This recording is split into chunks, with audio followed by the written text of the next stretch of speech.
So far po, ma'am, subsided na po yung ashfall natin. Mm. So our LGUs have already conducted flashing sa mga daanan po.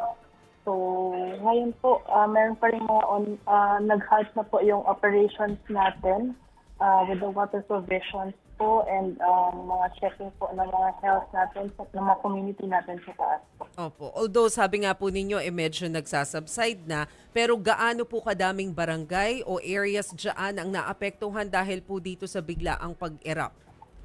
So based po sa incidents reported natin as of today, we have 6 cities and municipalities po na affected, and ang pinaka-affected po natin ng mga LGUs is of course La Carlota, Pontevedra, Bago, La Castellana, San Enrique, and Pinigalan.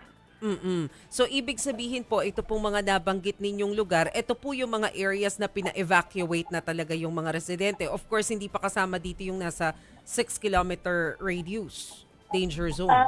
As of the moment po, wala pa pong movement or reported na evacuation. We just maintain po yung mga evacuees po within the 6 kilometers na nasa evac centers na since December 9. Gaano po kadami ito, ma'am? Yung reports natin po, no, we have 1,759 families, or equivalent to 5,662 individuals po yung nasa inside evacuation natin in La Carlota, La Castellana, and Bago.